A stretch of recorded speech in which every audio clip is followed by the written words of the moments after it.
Hi అండి. అందరికీ నమస్కారం. ఈరోజు మీకోసం ఒక కథ. కథలోకి వెళ్తే హైదరాబాద్ నగరపు శివార్లలో పచ్చని చెట్ల మధ్య విశాలంగా వ్యాపించి ఉన్న ఆ భవంతి పేరు అమృత నిలయం. పేరుకి అది అమృత నిలయం. కానీ అందులో నివసించే వారి మధ్య అనుబంధాలు మాత్రం ఎప్పుడో విషతుల్యంగా మారిపోయాయి. Aditya group of industries managing director Adarsh తన గది బాల్కనీ నిలబడి చేతిలో ఉన్న కాఫీ కప్పులోని ఆవిలను చూస్తూ దీర్ఘాలోచనలో ఉన్నాడు. ఆదర్శ్ 32 యువకుడు. 6 అడుగుల ఎత్తు, గంభీరమైన ముక్క వచ్చేస్తూ ఎప్పుడు సూట్లో ఉంటూ తన పని తాను చేసుకుపోయే ఏకాకి. బయటి ప్రపంచానికి అతను కోటీశ్వరుడైన ఒక విజయవంతమైన వ్యాపారవేత్త. కానీ అతని అంతరంగం మాత్రం ఎవరికి అర్థం కాని ఒక అగ్నిపర్వతం. అతని మనసులో సుళ్ళు తిరుగుతున్న ఆలోచనలు దేని గురించో కాదు, తన కన్నతల్లి రాజేశ్వరి, తండ్రి విశ్వనాథుల గురించి.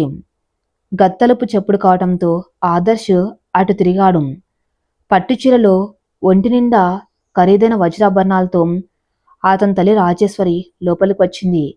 ఆమె వయసు 50 దాటినా కృత్రిమైన అందంతో తన వయసును దాచే ప్రయత్నం చేస్తూ ఉంటుంది. ఆదర్శ్ ఇంకా రెడీ అవ్వలేదా? ఈరోజు సింగానియా గ్రూప్ వాళ్ళతో మీటింగ్ ఉంది కదా అంది రాజేశ్వరి తన చేతిలోని డైమండ్ బ్రాస్లెట్ను సరిచేసుకుంటూ. వెళ్తున్నాను మదర్, చిన్నగా ఎలాంటి భావము లేకుండా సమాధానమిచ్చాడు ఆదర్శ్. చూడు ఆదర్శ్, ఈరోజు మీటింగ్ కేవలం బిజినెస్ డీల్ మాత్రమే కాదు. సింగానియా కూతురు వందనతో నీ పెళ్లి సంబంధం ఖాయం చేయడానికి కూడా. నీ తండ్రికి ఈ డీల్ చాలా ముఖ్యం. దాదాపు 1000 కోట్ల రూపాయల ప్రాజెక్ట్ అది.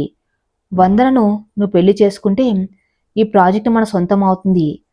వచ్చే నెలలోనే నిశ్చితార్థం పెట్టుకుందాం అనుకుంటున్నాం. ఏమాత్రం తడబాటు లేకుండా ఒక వ్యాపార లావాదేవీని వివరిస్తున్నంత సహజంగా చెప్పేసింది రాజేశ్వరి.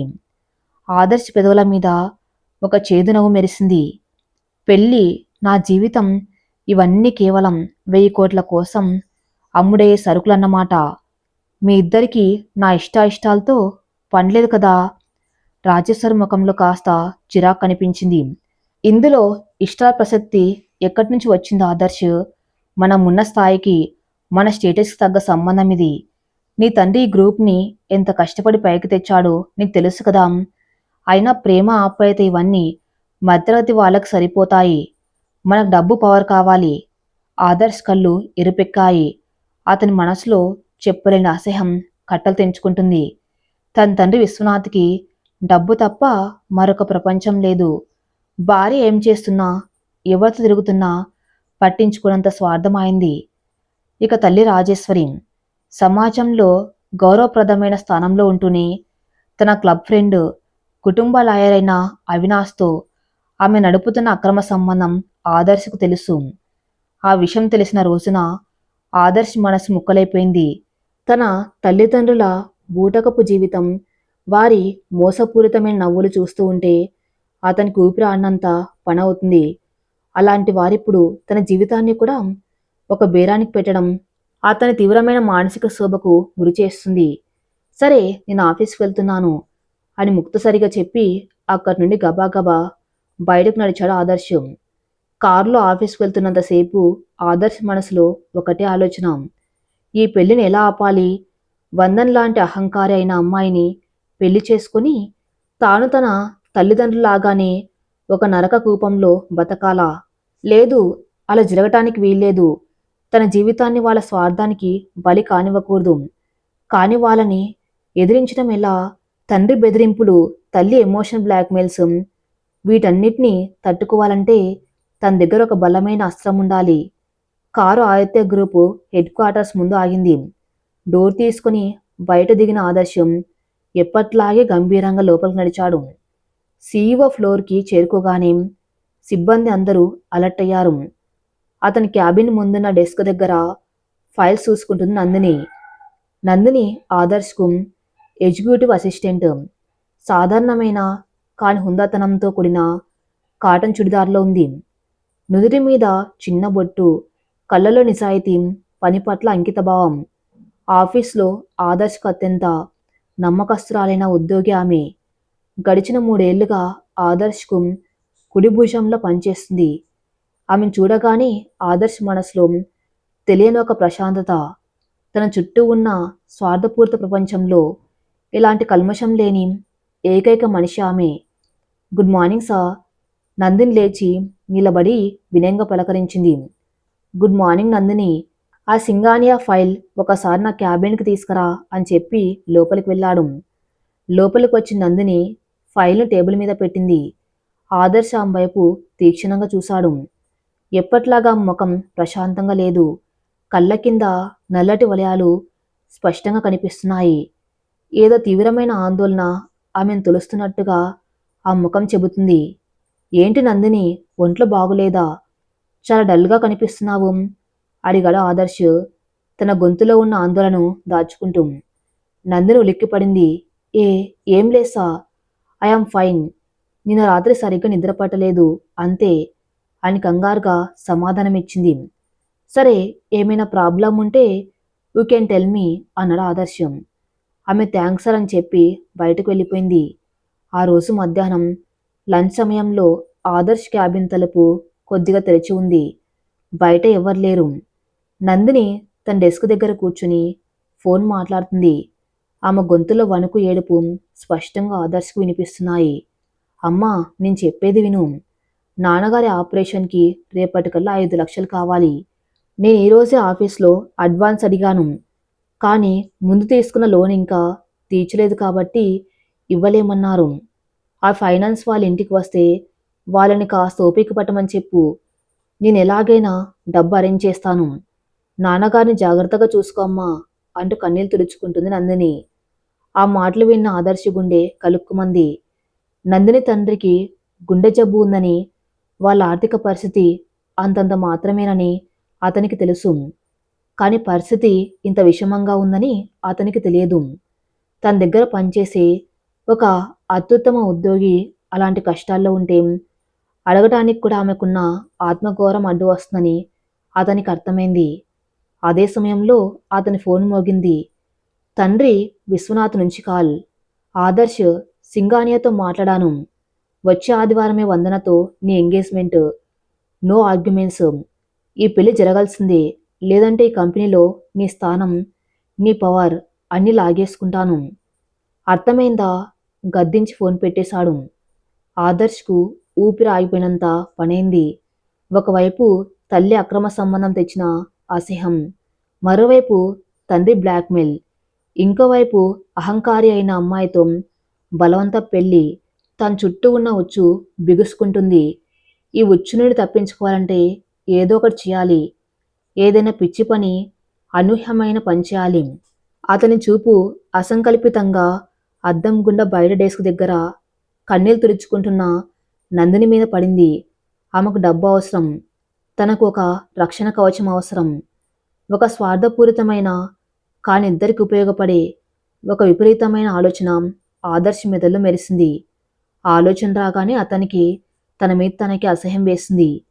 నందిని లాంటి పవిత్రమైన ఆత్మగౌరవం ఉన్న అమ్మాయిని తన సమస్య కోసం వాడుకోవడమా?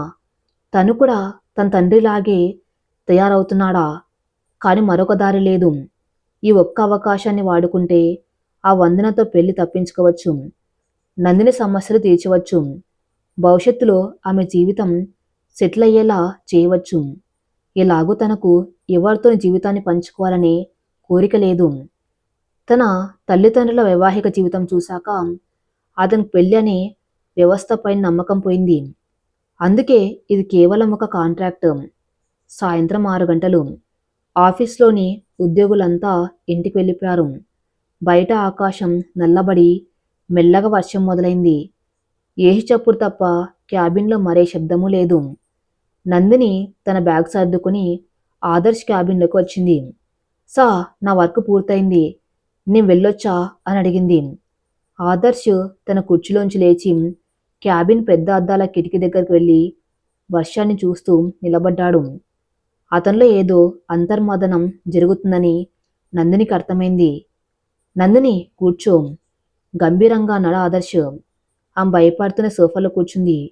ఆదర్శ్ ఆమె వైపు తిరిగి నేరుగా ఆమె కళ్ళల్లోకి చూశాడు. ఆ చూపులోని తీవ్రతకు నందిని వణికిపోయింది.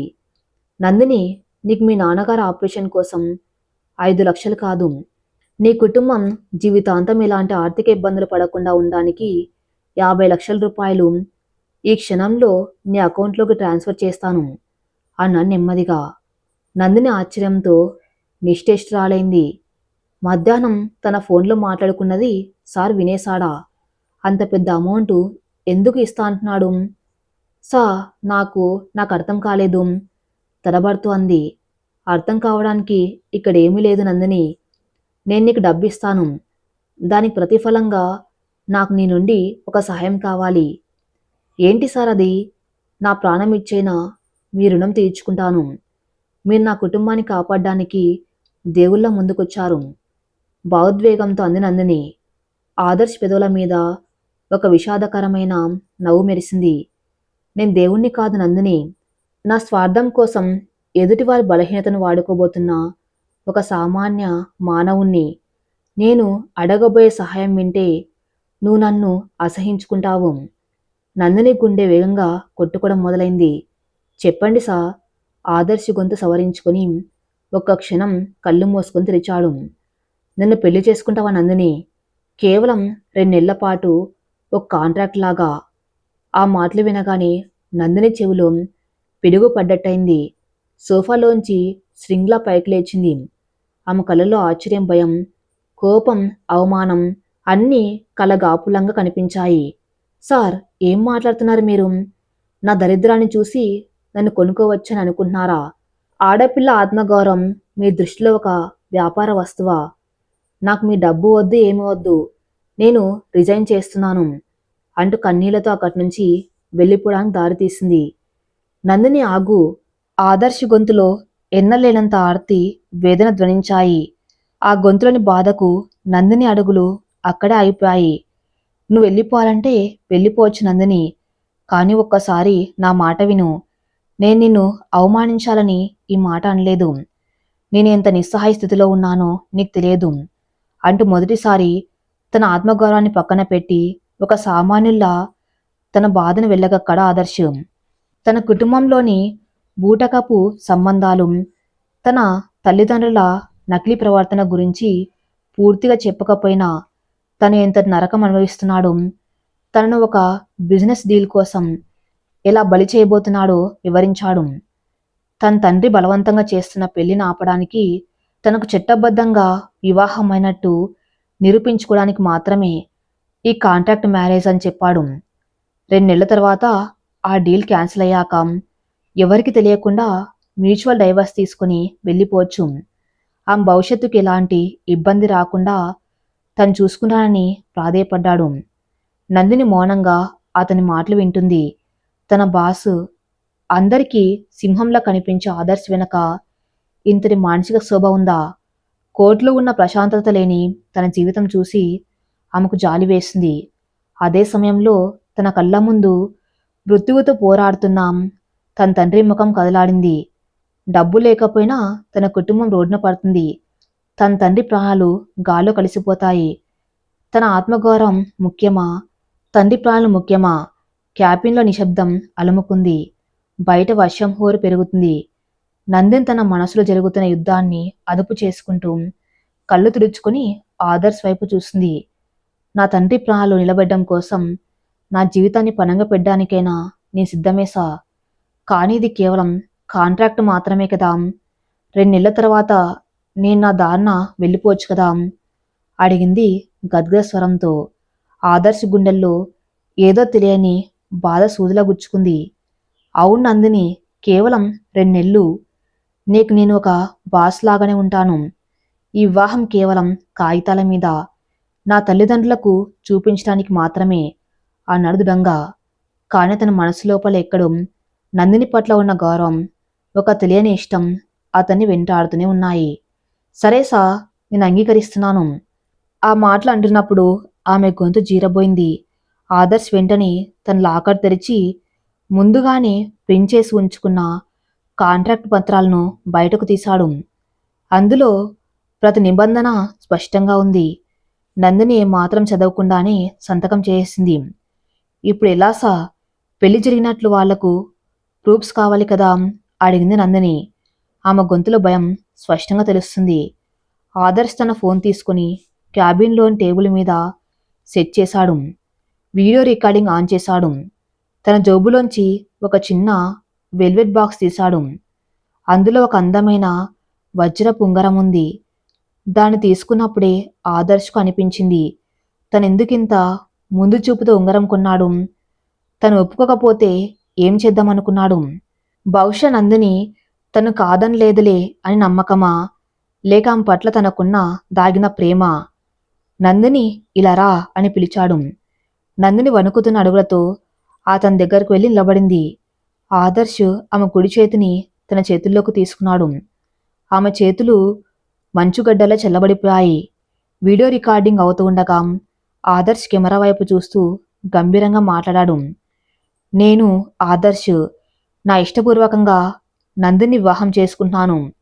మా ఇద్దరి అంగీకారంతో ఈ క్షణం నుండి మేం భార్యాభర్తలం. అలా చెబుతూ ఆ వజ్రపు ఉంగరాన్ని నందిని చేతి వేలికి తొడిగాడు. నందిని కళ్ళల్లోంచి 2 కన్నీటి చుక్కలు రాలి ఆదర్శ్ చేతి మీద పడ్డాయి. ఆ కన్నీటి వేడికి ఆదర్శ్ గుండె కరిగినట్లయింది. ఆమె కూడా కెమెరా వైపు చూసి అస్పష్టమైన గొంతుతో తాను అంగీకరిస్తున్నట్టు చెప్పింది. కెమెరా రికార్డు ఆగిపోయిన తర్వాత ఆ విశాలమైన ఏసీ క్యాబిన్లో నిశ్శబ్దం రాజ్యమేలుతుంది. బయట వర్షం హోరు మరింత పెరిగింది. అద్దాల కిటికీల గుండా జారిపడుతున్న నీటి బిందువులు నందిని కళ్ళలోంచి కారుతున్న కన్నీటి దారాలతో పోటీ పడుతున్నాయి. చేతివేలికున్న వజ్రపుంగరం ఏసి వెలుతురులో తలతల మెరుస్తుంది. కాని ఆ మెరుపు ఆమె జీవితంలో వెలుగులు నింపుతుందా, లేక ఉన్న కాస్త ప్రశాంతతను దహించి వేస్తుందా అన్న భయం ఆమెను వణికిస్తుంది. ఆదర్శ్ తన ల్యాప్టాప్ తెరిచి నెట్ బ్యాంకింగ్ లాగిన్ అయ్యాడు. కొద్ది క్షణాల్లోనే నందిని ఫోన్కి ఒక మెసేజ్ టోన్ వినిపించింది. నీ అకౌంట్లోకి 50 లక్షలు ట్రాన్స్ఫర్ అయ్యాయి నందిని. వెంటనే హాస్పిటల్కి వెళ్ళి మీ నాన్నగారి ఆపరేషన్ ఏర్పాట్లు చూసుకో. ఆదర్శ్ గొంతులో ఎప్పట్లాగే గంభీరత ఉంది. కానీ ఎక్కడో ఒక మూల చిన్న ఆర్ద్రత దాగి ఉంది. నందిని తన ఫోన్ స్క్రీన్ చూసుకుంది. 50 లక్షలు. తన జీవితంలో అంత డబ్బును కల్లో కూడా చూడలేదు. ఆ క్షణంలో ఆమెకు ఆదర్శ్ ఒక రక్షకుల్లా కనిపించాడు. తన ప్రాణాలను పణంగా పెట్టిన తీర్చుకోలేని రుణమిది. Sir, thank you sir. ఈ డబ్బుతో మా నాన్నగారి ప్రాణాలు దక్కుతాయి. మీరు చేసిన ఈ సహాయం ఈ జన్మలో మర్చిపోలేను. 2 చేతులు జోడించి నమస్కరిస్తూ అంది నందిని. ఆమె గొంతులో కృతజ్ఞత భయం కలగలేసి ఉన్నాయి. ఆదర్శ్ తన కుర్చీలోంచి లేచి ఆమె దగ్గరకు వచ్చాడు. నందిని, ఇది సాయం కాదు, ఒక ఒప్పందం. నీకు డబ్బు అవసరం, నాకు ఒక భార్య అవసరం. ఇద్దరి అవసరాలు తీరాయి.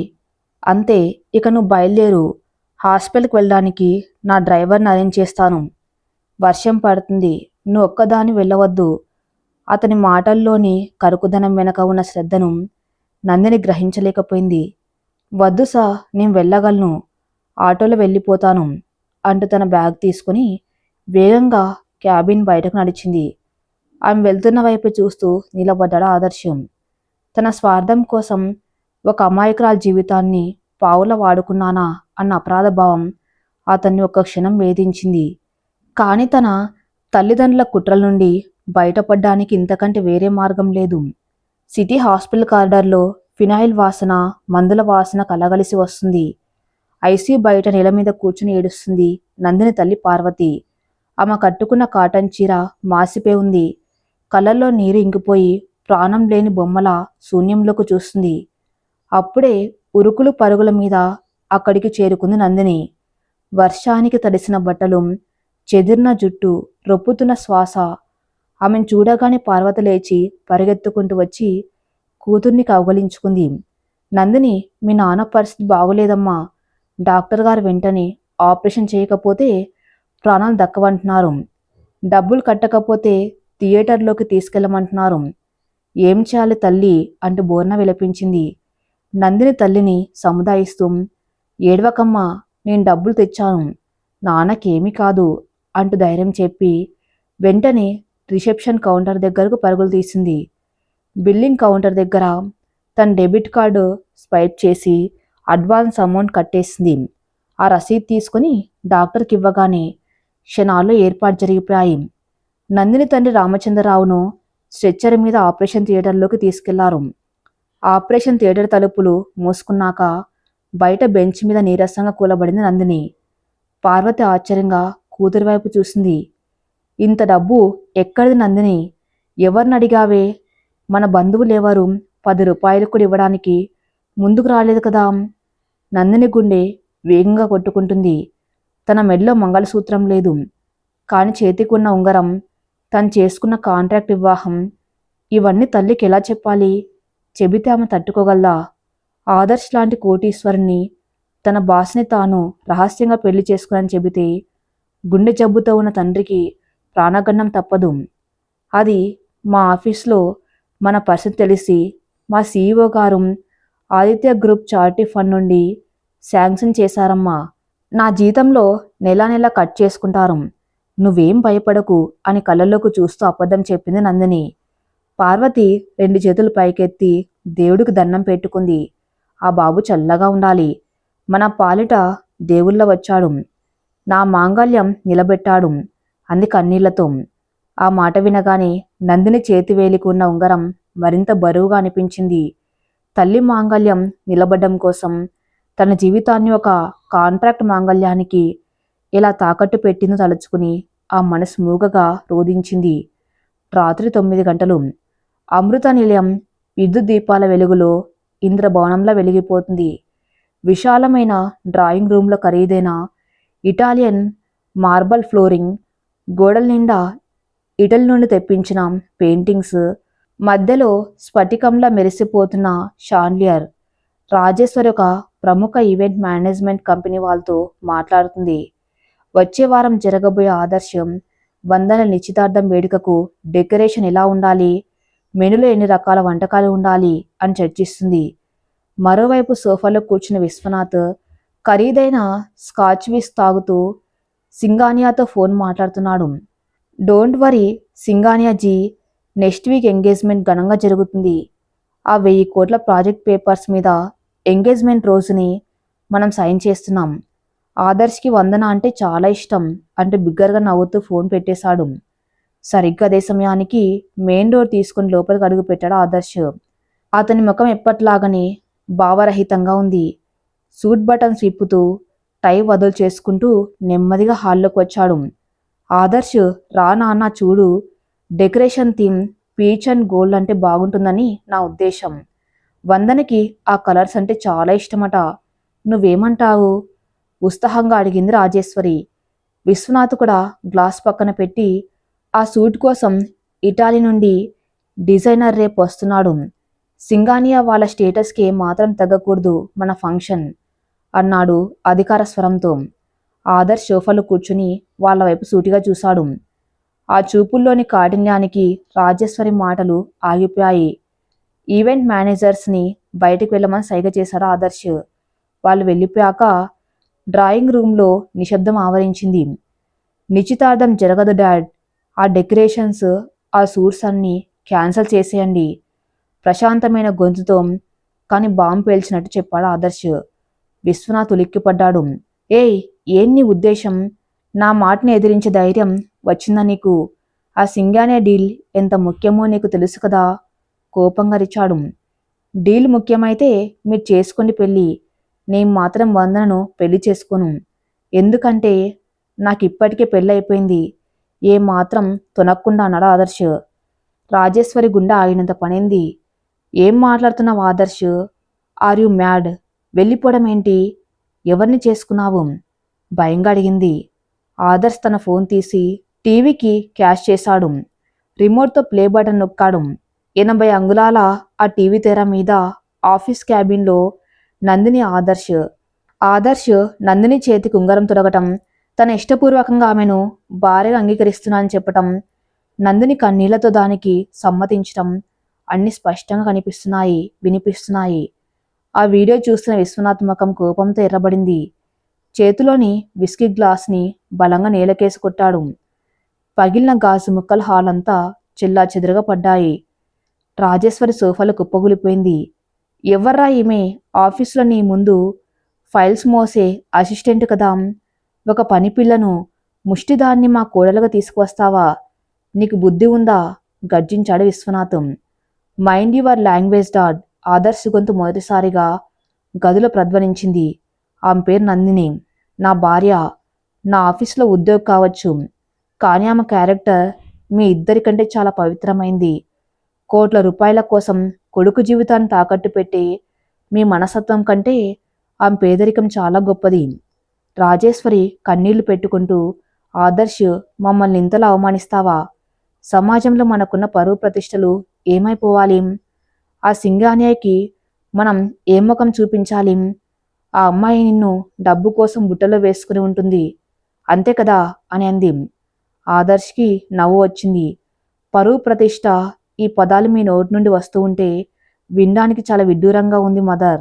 సమాజం ముందు ముసుగులు వేసుకుని నాటకాలు ఆడే మీకు పరువు గురించి మాట్లాడే అర్హత లేదు. మీ క్లబ్ పార్టీలు, లాయర్ అవినాష్ గారితో మీకున్న ప్రత్యేకమైన స్నేహం గురించి సమాజానికి తెలిస్తే ఆ పరువు ఏమవుతుందో నాకు తెలుసు. రాజేశ్వరి ముఖం పాలిపోయింది. తన రహస్యం కొడుకు తెలుసునన్న నిజం ఆమె నిలువున దహించి వేసింది. భయంతో ఆ మాట పెగల్లేదు. విశ్వనాథ్కు ఇవేవి పట్టలేదు. అతనికి కావాల్సిందల్లా డబ్బు, అధికారం. చూడు ఆదర్శ్, ఈ పెళ్లిని నేను అంగీకరించను. ఆ అమ్మాయికి ఎంత డబ్బు కావాలో ఇచ్చి వదిలించుకో. రేపు ఉదయానికల్లా ఈ సమస్య తీరిపోవాలి. లేదంటే ఆ అమ్మాయిని, వాళ్ళ కుటుంబాన్ని సిట్ నుండి కాదు, ఈ ప్రపంచం నుండే లేకుండా చేస్తాను. నా పవర్ ఏంటో నీకు తెలుసు, బెదిరింపు ధోరణిలో అన్నాడు. ఆదర్శ్ నెమ్మదిగా నడుచుకుంటూ తండ్రి దగ్గరకు వెళ్ళాడు. అతని కళ్ళలోకి సూటిగా చూస్తూ, మీ పవర్ ఏంటో నాకు తెలుసు డాడ్, కానీ మీ బలహీనతలు కూడా నాకు తెలుసు. సింగపూర్లో మీరు నిర్వహిస్తున్న shell company details, Aditya group నుండి బ్లాక్ మనీ మళ్లించిన అకౌంట్స్ అన్నీ నా దగ్గర భద్రంగా ఉన్నాయి. నేను సీఈఓగా ఉన్న ఈ 3 ఏళ్లలో ఈ సాక్ష్యాలన్నీ కలెక్ట్ చేశాను. నా భార్య మీద కానీ ఆమె కుటుంబం మీద కానీ చిన్న గీత పడినా మరుసటి క్షణం ఆ సాక్ష్యాలన్నీ ఈడీ, సిబిఐ అధికారుల టేబుల్ మీద ఉంటాయి. అమృత నిలయం పునాదులు కదులుతాయి. చాయిస్ మీదే అని చాలా ప్రశాంతంగా కానీ పదునుగా చెప్పాడు. విశ్వనాథ్కు చెమటలు పట్టాయి. తన సొంత కొడుకు తనని ఇంత పకడ్బందీగా బ్లాక్మెయిల్ చేస్తాడని అతని కల్లో కూడా ఊహించలేదు. ఆదర్శ్ కూడా ఒక మాస్టర్ మైండ్లో అతన్ని కార్నర్ చేశాడు. ఇక మాట్లాడడానికి ఏమీ లేదు. రేపు ఉదయం నందిని ఇంటికి వస్తుంది. నా భార్యగా, ఈ ఇంటి కోడలుగా ఆమెకి ఎలాంటి మర్యాద ఇవ్వాలో, ఎలా చూసుకోవాలో నేను మీకు చెప్పాల్సిన అవసరం లేదనుకుంటాను. గుడ్ నైట్ అని చెప్పి తన గదివైపు వెళ్ళిపోయాడు ఆదర్శ్. ఆ పెద్ద హాల్లో విశ్వనాథ్, రాజేశ్వరి విగ్రహాల మిగిలిపోయారు. తన చేతుల్లోంచి అధికారం, కొడుకు జీవితం 2 జారిపోయాయన్న నిజం వాళ్ళ నొక్కిరి బిక్కిరి చేస్తుంది. తెల్లవారుజామున 4 గంటలు. హాస్పిటల్లో డాక్టర్ ఆపరేషన్ థియేటర్ బయటకు వచ్చాడు. ఆపరేషన్ సక్సెస్ఫుల్ అమ్మా. సరైన సమయానికి డబ్బులు కట్టి ఆపరేషన్ చేయించారు కాబట్టి ప్రాణాలు దక్కాయి. రేపు ఉదయం ఐసీయూ నుండి షిఫ్ట్ చేస్తాం అని చెప్పి వెళ్ళాడు డాక్టర్. నందిని, పార్వతి సంతోషంతో కన్నీళ్లు పెట్టుకున్నారు. తండ్రి ప్రాణాలు దక్కాయన్న ఆనందం ఒకవైపు ఉన్నా, రేపటి నుండి తన జీవితం ఎలా ఉండబోతుందన్న ఆందోళన నందిని మనసును తొలిచివేస్తుంది. అప్పుడే నందిని ఫోన్ బజ్ అయింది. వాట్సాప్లో ఆదర్శ్ నుండి మెసేజ్. నాన్నగారి ఆపరేషన్ సక్సెస్ అయిందని ఆసుపత్రి వాళ్ళు సమాచారం ఇచ్చారు. I am glad. రేపు ఉదయం 8 గంటలకు నా కారు మీ హాస్పిటల్కి వస్తుంది. నువ్వు నేరుగా అమృత నిలయానికి రావాలి. నా భార్యగా ఈ ఇంటి మహాలక్ష్మిలో అడుగుపెట్టాలి. మన ఒప్పందంలో 2వ దశ మొదలైంది. సిద్ధంగా ఉండు. ఆ మెసేజ్ చదివిన నందిని చేతులు వణికాయి. అమృత నిలయం ఆదిత్య గ్రూప్ అధినేత నివాసం. అది ఒక రాజభవనం అని ఆమె వింది. అక్కడి మనుషులు ఎలా ఉంటారో, తను ఎలా చూస్తారో ఆమెకు తెలియదు. నిన్నటి వరకు ఆదర్శ్కి తను ఒక ఉద్యోగి, కానీ ప్రపంచం దృష్టిలో తను అతని భార్య. కానీ ఇద్దరి మధ్య ఉన్నది కేవలం ఒక కాగితం మీద సంతకం, ఒక వీడియో సాక్ష్యం మాత్రమే. నేను ఎలా నటించగలను దేవుడా? ఆ పెద్ద ఇంట్లో ఆ అపరిచిత వ్యక్తుల మధ్య 2 నెలల పాటు నా జీవితం ఎలా గడవబోతుంది అని మనసులో దేవుణ్ణి ప్రార్థించుకుంది నందిని. బయట నెమ్మదిగా సూర్యోదయం అవుతుంది. వర్షం ఆగిపోయి పక్షుల కిలకిల రాగాలు మొదలయ్యాయి. కానీ నందిని జీవితంలో మాత్రం ఒక కొత్త తుఫాను మొదలు కాబోతుందని ఆమెకు స్పష్టంగా అర్థమవుతుంది. తండ్రిని కాపాడుకున్న సంతోషం కన్నా ఒక అబద్ధపు జీవితంలోకి అడుగు పెట్టబోతున్న భయమే ఆమెను ఎక్కువగా బాధిస్తుంది. ఆదర్శ్ మాత్రం తన గదిలో బాల్కాన్ దగ్గర నిలబడి ఉదయిస్తున్న సూర్యుడి వైపు చూస్తున్నాడు. తన జీవితంలో మొదటిసారిగా తన తల్లిదండ్రుల మీద పైచేయి సాధించాలన్న గర్వం అతనిలో లేదు. ఒక అమాయకపు అమ్మాయిని తన స్వార్థం కోసం వాడుకున్నానన్న గిల్టీ ఫీలింగ్ అతన్ని నిద్రపోనివ్వలేదు. నందిని, నిన్ను ఈ 2 నెలలు జాగ్రత్తగా చూసుకోవాల్సిన బాధ్యత నాది. నీ కంట్లో కన్నీరు రాకుండా చూసుకుంటాను అని తన్ను తానే వాగ్దానం చేసుకున్నాడు. ఉదయం 8 గంటలు. సిటీ ఆసుపత్రిలోని 6వ అంతస్తులో ఉన్న ఐసీయూ వెంటింగ్ లాంజ్. బయట నగరంలో అప్పుడే ఉరుకులు పరుగులు మొదలవుతున్నాయి. కానీ నందిని మనసులో మాత్రం ఒక భయంకరమైన నిశ్శబ్దం రాజ్యమేలుతుంది. రాత్రంతా ఆమె కంటి మీద కునుకు లేదు. తండ్రి ప్రాణాలు దక్కాయన్న ఆనందం ఒక క్షణం, తన జీవితాన్ని 2 నెలల పాటు ఒక కాంట్రాక్ట్ మ్యారేజ్కి తాకట్టు పెట్టిన నిజం మరో క్షణం ఆమెను ఉక్కిరిబిక్కిరి చేస్తున్నాయి. అప్పుడే నర్సు వచ్చి, మీ నాన్నగారికి స్పృహ వచ్చింది. ఆయన కండిషన్ ఇప్పుడు పూర్తిగా స్టేబుల్గా ఉంది. మీరు వెళ్ళి చూడొచ్చని చెప్పింది. ఆ మాట వినగానే పార్వతి ముఖంలో 1000 వోల్ట్ల వెలుగు. పరుగులాంటి నడకతో ఐసీయూ లోపలికి వెళ్ళింది. నందిని ఆమె వెంట నడిచింది. బెడ్ మీద ఉన్న రామచంద్రరావు కళ్ళు తెరిచి భార్య కూతులను చూసి చిన్నగా నవ్వడానికి ప్రయత్నించాడు. ఆక్సిజన్ మాస్క్ ఉండటం వల్ల ఆయన ఏమీ మాట్లాడలేకపోయినా ఆయన కళ్ళల్లోని ప్రశాంతత వాళ్ళకి అర్థమైంది. నాన్న ఇప్పుడు ఎలా ఉంది అని అడిగింది నందిని, ఆయన చేతిని తన చేతుల్లోకి తీసుకుంటూ. ఆయన కళ్ళు మూసి తెరిచాడు. బాగానే ఉందన్నట్లు. అంతా ఈ బిడ్డ చలివేనండి. ఆఫీసులో సార్ని బతిమలాడుకొని రాత్రికి రాత్రే 50 లక్షలు తెచ్చింది. ఆయన దేవుళ్ళ మనల్ని ఆదుకున్నారు అని కన్నీళ్లు తుడుచుకుంటూ చెప్పింది పార్వతి. ఆ మాటలకు నందిని గుండె పగిలినంత పనైంది. దేవుళ్ళ ఆదుకోలేదమ్మా, ఆదుకోవడం వెనుక నా ఆత్మగౌరవాన్ని, నా మాంగల్యాన్ని బలిపెట్టాను అని మనసులోనే రోధించింది నందిని. కాని పైకి మాత్రం చిరునవ్వును పులుముకుంది. అమ్మా, నేను అర్జెంటుగా ఆఫీస్కి వెళ్ళాలి. సార్ నాకు ఒక స్పెషల్ ప్రాజెక్ట్ ఇచ్చారు. ఈ 2 నెలలు నేను ఆ ప్రాజెక్టు పని మీదే ఉండాలి. నా కంపెనీ వాళ్ళ గెస్ట్ హౌస్లో అకామిడేషన్ ఇచ్చారు. నాన్నగారు నువ్వు జాగ్రత్తగా చూసుకో. నేను రోజు ఫోన్ చేస్తాను. వీలైనప్పుడల్లా వచ్చి చూసి వెళ్తాను అని ఒక పెద్ద అబద్ధం ఆడింది నందిని. తన తండ్రి ఆపరేషన్కి అంత పెద్ద మొత్తం సాయం చేసిన కంపెనీ పనిని కాదనకూడదని పార్వతికి తెలుసు. సరేనమ్మా, ఆయన రుణం మనం ఎలాగైనా తీర్చుకోవాలి. నువ్వు పని మీద ధ్యాస పెట్టు. నాన్నగారు నేను కంటికి రెప్పలా చూసుకుంటాను అంది పార్వతి. తల్లిదండ్రుల దగ్గర సెలవు తీసుకుని బయటకు వస్తున్న నందిని కళ్ళల్లో కన్నీళ్లు సుళ్ళు తిరుగుతున్నాయి. జీవితంలో మొదటిసారి తల్లిదండ్రులకు అబద్ధం చెప్పి ఒక మాయ ప్రపంచంలోకి అడుగు పెట్టబోతుంది. ఆసుపత్రి గేటు దాటి బయటకు రాగానే అక్కడ మెరిసిపోతున్న నల్లటి బెంట్లీ కార్ ఆగి ఉంది. ఆ కారు ముందు నిలబడ్డ యూనిఫామ్లో ఉన్న డ్రైవర్ నందిని చూడగానే 2 చేతులు జోడించి నమస్కరించాడు. నమస్తే మేడం, ఆదర్శ్ సార్ నన్ను పంపించారు. దయచేసి కూర్చోండి అంటూ వెనక డోర్ తీసి వినయంగా నిలబడ్డాడు. నందిని ఉలిక్కిపడింది. నిన్న దాకా ఆఫీస్లో సాధారణ ఉద్యోగిని తను. ఈరోజు ఏకంగా Aditya group CEO car driver తను మేడం అని పిలుస్తూ అంత గౌరవం ఇస్తున్నాడు. తడబడుతున్న అడుగులతో కారులో కూర్చుంది. డోర్ వేసిన శబ్దంతో ఆమెకు భౌతిక ప్రపంచం తాలూకు స్పృహ వచ్చింది. కారు ఏసి చల్లదనం, సీట్ల లేదర్ వాసన, నిశ్శబ్దంగా కదులుతున్న ఇంజన్, ఇవన్నీ ఆమెకు ఓ కొత్త ప్రపంచాన్ని పరిచయం చేస్తున్నాయి. కారు హైదరాబాద్ రోడ్ల మీద సాఫీగా దూసుకుపోతుంది. కిటికీ అద్దంలోంచి వెనక్కి వెళ్ళిపోతున్న నగర దృశ్యాలను చూస్తున్న నందిని మనసు గతం వైపు మళ్ళింది. సాధారణ మధ్యతరగతి కుటుంబం తంది. నాన్న ఒక ప్రైవేటు స్కూల్లో టీచర్, అమ్మ గృహిణి. చదువులో ఎప్పుడు ముందుండే నందిని ఎంబీఏ పూర్తవగానే ఆదిత్య గ్రూప్లో చిన్న ఎగ్జిక్యూటివ్గా చేరింది. తన నిజాయితీ, పని పట్ల అంకిత భావం చూసిన ఆదర్శ్ ఆమెను తన పర్సనల్ అసిస్టెంట్గా ప్రమోషన్ చేశాడు. ఆదర్శ్ అందరికీ తను ఒక రాతి మనిషి. ముఖం మీద ఎప్పుడూ నవ్వు కనిపించదు. కళ్ళల్లో ఎవరికి అంతు చిక్కని ఒక వెతుకులాట, ఒక శూన్యత.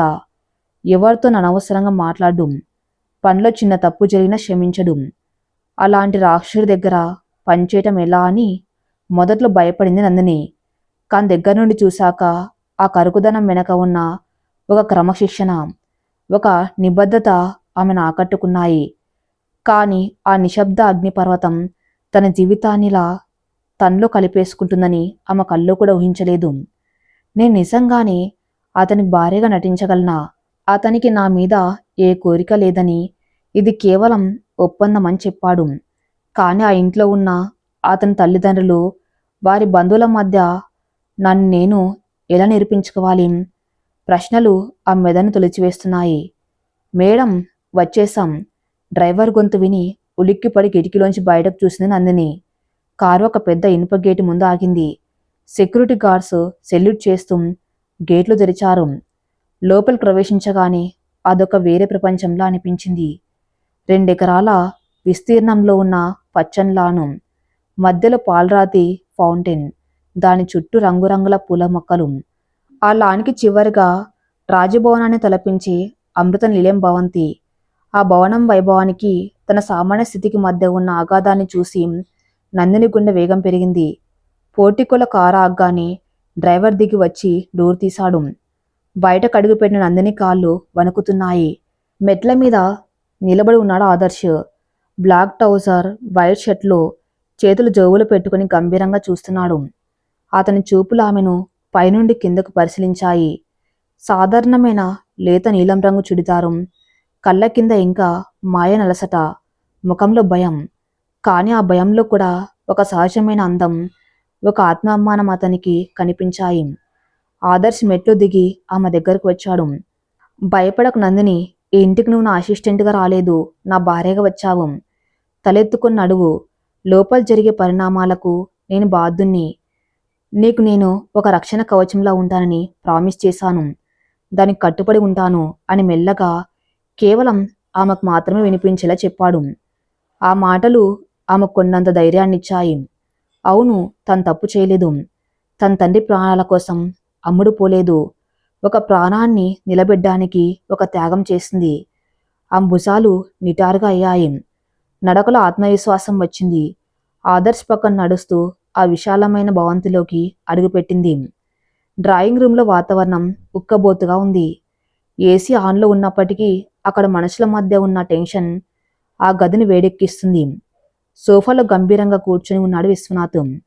చేతిలో బిజినెస్ మ్యాగజైన్ ఉన్నా అతని దృష్టి దాని మీద లేదు. రాజేశ్వరి పక్కనే నిలబడి ఉంది. ఆమె కళ్ళల్లో కోపం, అసహ్యం, పగ అన్నీ కలిసి చిందులు వేస్తున్నాయి. ఆదర్శ్ నందినితో కలిసి హాల్లోకి రాగానే రాజేశ్వరి కళ్ళు అగ్నిగోళాల్లా మారాయి.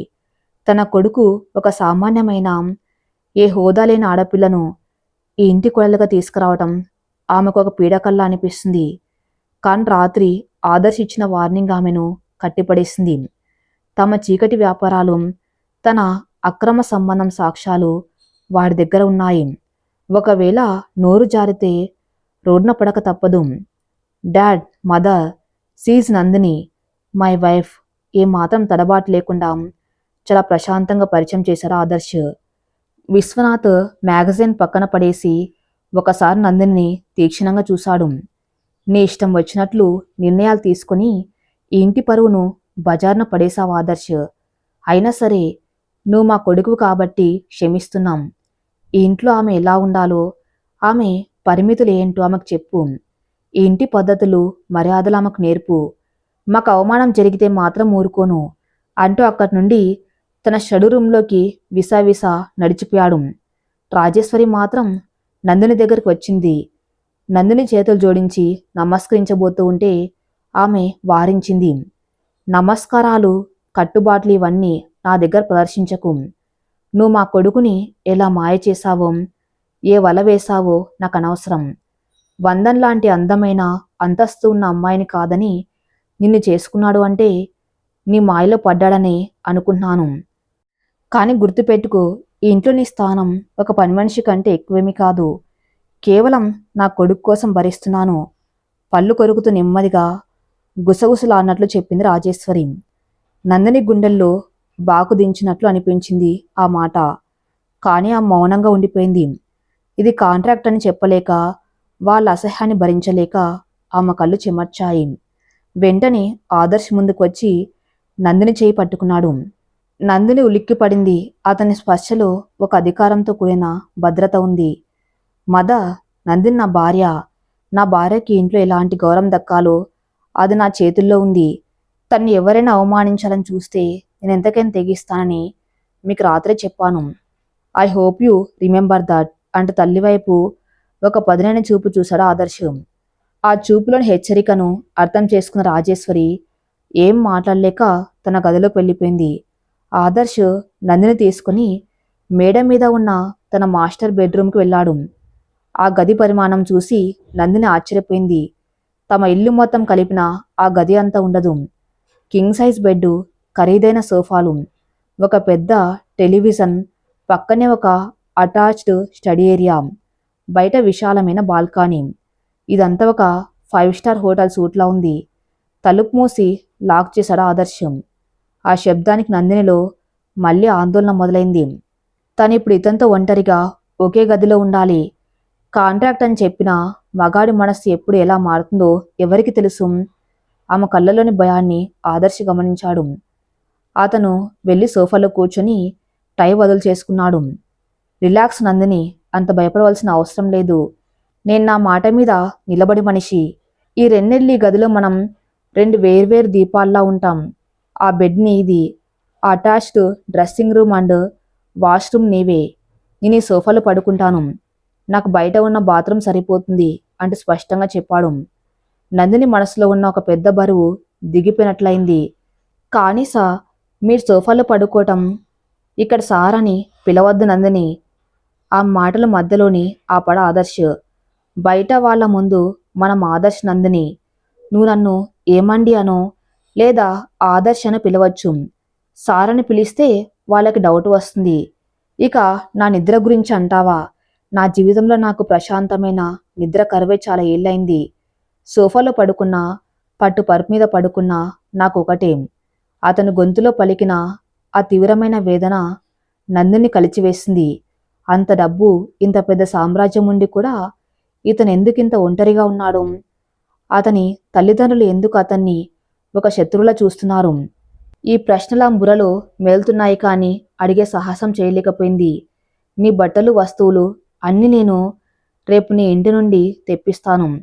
ఈలోపు నా కబోర్డ్లో కొన్ని కొత్త టీషర్ట్స్ ఉన్నాయి. వాటిని వాడుకో. ఫ్రెష్ అప్ అయి రెస్ట్ తీసుకో. సాయంత్రం డిన్నర్కి కలుద్దాం అని చెప్పి తన ల్యాప్టాప్ తీసుకుని బాల్కనీలోకి వెళ్ళిపోయాడు ఆదర్శ్. ఆ క్షణంలో నందినికి అతనిపై ఉన్న భయం పోయి ఒక తెలియని గౌరవం, సానుభూతి మొదలయ్యాయి. బయటికి కరుగ్గా కనిపించే రాతి మనిషి లోపల ఎవరికి కనిపించని ఓ అగాధమైన గాయం ఉందని ఆమెకు అర్థమైంది. రాత్రి 8 గంటలు. డైనింగ్ టేబుల్ మీద వెండి పళ్ళాలు రకరకాల వంటకాలు అమర్చి ఉన్నాయి. 3 పనివాళ్ళు మౌనంగా వడ్డిస్తున్నారు. టేబుల్ హెడ్ పొజిషన్లో విశ్వనాథ్, కుడివైపు రాజేశ్వరి కూర్చున్నారు. ఆదర్శ్తో కలిసి మెట్లు దిగి వస్తున్న నందిని. ఆమె తన వెంట తెచ్చుకున్న ఒకే ఒక జత బట్టలు కట్టుకుని ఉంది. ఆ సింపుల్ చీరలో కూడా ఆ ముఖంలో ఒక సహజమైన కాంతి, ఒక హుందాతనం ఉన్నాయి. ఆదర్శి పక్కనే కుర్చీలాగి ఆమెను కూర్చోబెట్టాడు. తను కూడా కూర్చున్నాడు. భోజనం మొదలైంది. స్పూన్లు, ప్లేట్లు తగిలే శబ్దం తప్ప ఎవరు ఏం మాట్లాడడం లేదు. ఆ నిశ్శబ్దం భరించలేనంత బరువుగా ఉంది. హఠాత్తుగా విశ్వనాథ్ గొంతు సవరించుకొని మాట్లాడడం మొదలుపెట్టాడు. అది నందిని ఉద్దేశించి చేసిన పరోక్ష దాడి. రాజేశ్వరి, నిన్న సింగానియా ఫోన్ చేశాడు. వాళ్ళ కూతురు వందనకు డైమండ్ నెక్లెస్ కొన్నారట. దాని ధర 2 కోట్లు. మన రేంజ్లో ఉన్న వాళ్లకు ఆ మాత్రం ఖర్చు చేయటం చాలా సహజం. పేదవాళ్లకు 10,000 రూపాయల బంగారం కొనాలన్నా జీవితాంతం కష్టపడాలి. అలాంటి వాళ్ళు మన ఇళ్లలోకి వస్తే కళ్ళు నెత్తికెక్కి ఏవేవో కలలు కంటారు. వాళ్ళకి తెలియదు ఈ ఐశ్వర్యం వెనక ఎంత కష్టముందో. ఊరికి వచ్చిందేది నిలబడదు అంటూ వ్యంగ్యంగా నవ్వాడు. రాజేశ్వరి కూడా శృతి కలిపింది. అవునండి, డబ్బు ఉంటేనే సమాజంలో గౌరవం. మధ్యతరగతి వాళ్ళకి ఆశ ఎక్కువ, ఆత్మగౌరవం తక్కువ. ఎవరినైనా బుట్టలో వేసుకుని పైకి రావాలని చూస్తారు. ఆ మాటలకు ఆదర్శ్ విపరీతమైన కోపం వచ్చింది. తనేదో అనబోయేంతలో నందిని నెమ్మదిగా తన ప్లేట్లో చేయి కడుక్కొని నాప్కిన్స్ తుడుచుకొని పైకి చూసింది. ఆమె కళ్ళల్లో భయం లేదు, కాని ఒక దృఢమైన ఆత్మవిశ్వాసం ఉంది. మీరు చెప్పింది నిజమే కావచ్చు అంకుల్. ఆమె గొంతు మృదువుగా కాని స్పష్టంగా వినిపించింది. మధ్యతరగతి వాళ్లకు డబ్బు లేకపోవచ్చు, కానీ ఆత్మగౌరవం తక్కువ అని మీరు అనడం పొరపాటు. 2 కోట్ల నక్లెస్ కొనలేకపోవచ్చు, కానీ అబద్ధాలు ఆడి ఎదుటి వారిని మోసం చేసి సంపాదించిన 2 కోట్ల కంటే నిజాయితీగా కష్టపడి కొన్న 10,000 రూపాయల ఉంగరమే మాకు ఎక్కువ సంతోషాన్ని, ప్రశాంతమైన నిద్రనిస్తుంది. ఐశ్వర్యం కష్టపడితే వస్తుందేమో కానీ సంస్కారం, నిలకడైన గుణం డబ్బుతో కొనేవి కావు. నందిని చెప్పిన మాటలకు డైనింగ్ టేబుల్ దగ్గర నిశ్శబ్దం ఆవరించింది. విశ్వనాథ్ ముఖం అవమానంతో ముడుచుకుపోయింది. రాజేశ్వరి షాక్తో నోరు తెరిచింది. ఒక సామాన్యమైన అమ్మాయి తమ ఇంట్లో కూర్చుని తమకే నీతులు చెబుతుందా అన్న అహంకారం వాళ్ళలో రగిలిపోయింది. కాని ఆదర్శ్ పెదవుల మీద ఒక చిన్న నవ్వు మెరిసింది. ఈ అమ్మాయిలో తను చూసిన నిజాయితీ, ధైర్యం ఏమాత్రం తగ్గలేదని అతనికి అర్థమైంది. తన తండ్రి అక్రమ సంపాదనకు, తల్లి అక్రమ సంబంధానికి నందిని ఇచ్చిన కౌంటర్ పర్ఫెక్ట్గా సరిపోయింది. వెల్సేన్ నందిని అంటూ తనుకులు లేచాడు ఆదర్శ్. చూశారు కదా డాడ్, నా భార్యకు డబ్బు విలువ తెలియకపోవచ్చు, కానీ క్యారెక్టర్ విలువ బాగా తెలుసు. ఇక నుంచి ఆమెతో మాట్లాడే ముందు కాస్త జాగ్రత్తగా మాట్లాడితే మంచిది అని చెప్పి నందిని చేయి పట్టుకుని గదివైపు నడిచాడు ఆదర్శ్. ఆ రాత్రి ఆ పెద్ద భవనంలో 2 వ్యక్తుల మధ్య ఒక కొత్త గౌరవం మొలకెత్తింది. కాంట్రాక్ట్ అని మొదలైన ఆ బంధంలో తెలియకుండానే ఒకరినొకరు అండగా నిలబడే ప్రయత్నం మొదలైంది. కానీ వాళ్ళకి తెలియని విషయం ఏమిటంటే, ఈ అవమానాన్ని దిగమింగుకున్న విశ్వనాథ్, రాజేశ్వరి వాళ్ళిద్దరిని విడదీయడానికి ఒక భయంకరమైన కుట్రకు తెరతీస్తున్నారని. మరి అదేంటో తెలుసుకోవాలంటే నెక్స్ట్ పార్ట్ కోసం వెయిట్ చూడండి. నెక్స్ట్ పార్ట్ కోసం నా ఛానల్ని ఫాలో అవుతూనండి. Thank you for listening.